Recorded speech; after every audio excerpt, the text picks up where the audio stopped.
Gen Z. You hear talk of the categories the last few generations have been put into. Boomers, Gen X, Millennials, and now Gen Z. In fact, people too happily put themselves into the categories sometimes, finding it gives them a sense of being in a certain time perhaps, or a generation they can identify with, discussed briefly in A Lost Generation. But I can't help wonder about it from other angles, in my usual way. A wild theory was put out there recently, that they have added a third strand to the standard double helix structure of the human makeup that was speculated upon in the grand scheme of symbolising ceremonies that was made public. So have they added X and Y to bring Z into our composition? Generation Zombie. Suddenly the idea of Gen Z not sounding so cool.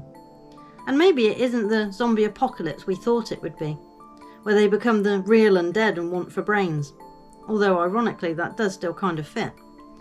Instead, they become the drug-addicted half-dead, wanting more of the chemicals and entertainment being dispensed and drip-fed to them from above.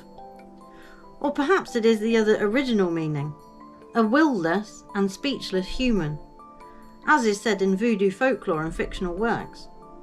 Not quite so yet, because although free speech may be under attack in the online forum, there is no shortage of people who have something to say, on both sides, myself included.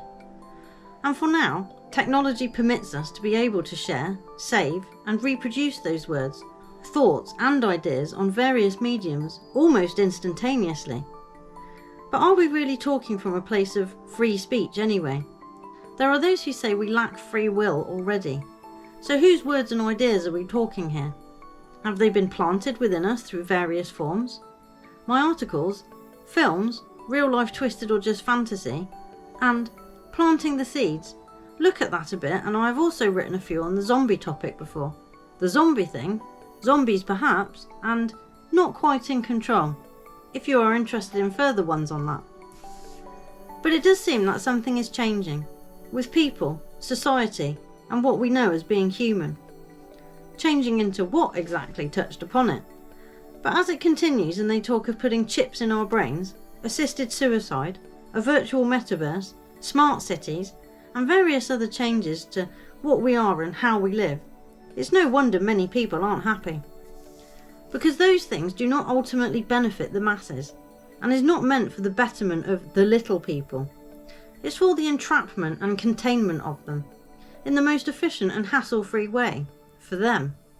And while I point out the difference between us and them, I am aware that they wouldn't be them unless they were allowed to become so.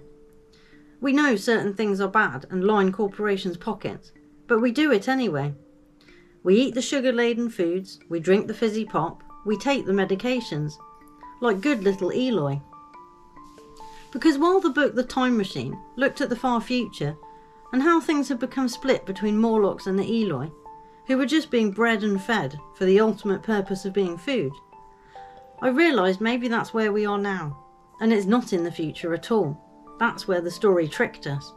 It is now, and the Morlocks work very hard with their underground world to make things appear as they need to, so that the above ground Eloi will just go about their daily lives, laughing, eating, not worrying about a thing until they are told to, hypnotised by a siren when it is their time to step forward. Sound kind of familiar? Maybe it's just me that sees it that way.